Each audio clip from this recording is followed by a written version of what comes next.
It's been an interesting summer, and like the Chinese say, we live in interesting times, and they're not over yet. We've got a federal election coming up and a raft of problems that need to be resolved. In the United States, for example, the president there gives an annual State of the Union address in which they detail the government's achievements and their future agenda. Now, we know it's partisan, but we don't even have such public accountability mechanisms here. Instead, we have overtly partisan media cheerleaders masquerading as impartial political observers who actually promise to hold the government to account. However, their accounting really depends on which party is actually in charge. Now, I acknowledge we do have an annual budget address that usually seeks to mask policy failures with even bigger financial commitments to the same failed policies. And of course, both the major parties, they release talking points to their lemming-like backbenchers in the hope they'll be repeated ad nauseum until the public actually believe them. Occasionally, I'll concede this, these talking points are actually accurate, but more often they're simply the political version of fairy floss, spun and spun and spun until the sickly becomes mildly palatable. Now, I know there's a lot of people out there that have a political tribe. Their allegiance is such that political facts and truth really only matter if they confirm pre-existing political views. It's like red team good, blue team bad, or vice versa. But in my view, these tribalists are diminishing. You see, an increasing number of Australians are looking at the major parties and wondering, is this really the best that we can hope for? And I mean, who can blame them? Between the two of them, Liberal and Labor, and of course that permanently entrenched hard left parasitic group in the Senate known as the Greens, well, I reckon they're making a bit of a mess of Australia. The record of failure is there for everyone who really wants to look. Let's remind ourselves the national debt was net zero in around 2007. And now, who can tell? It's a bottomless pit. We don't know where it's going to end. Welfare, it's out of control. Our health system is failing, and it's not because of COVID. It was on its knees before that. And our education standards are falling. They have been for a decade or so. Substance abuse is rife across the country, and bureaucrats are running the nation.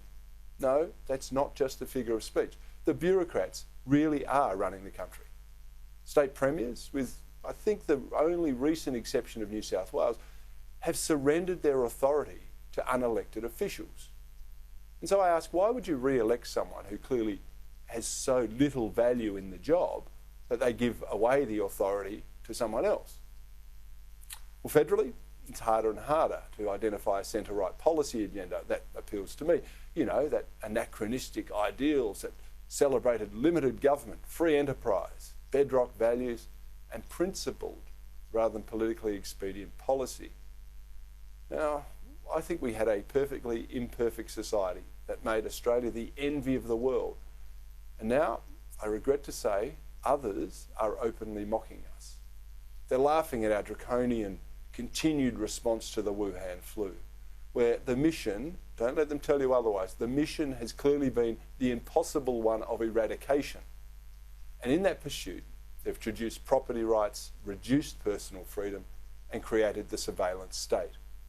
Now, more importantly, if anyone dared to speak up about some of these woeful decisions or in support of a more conventional centre-right policy approach, well, they were marginalised, condemned, or even cancelled.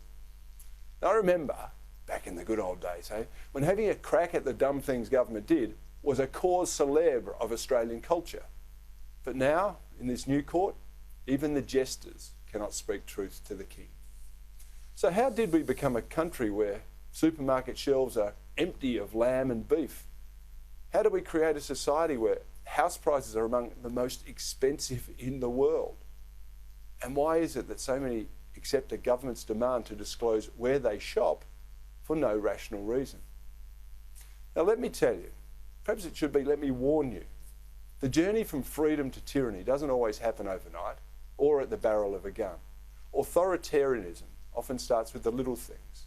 They're always done under the guise of an emergency or the community good or the national interest.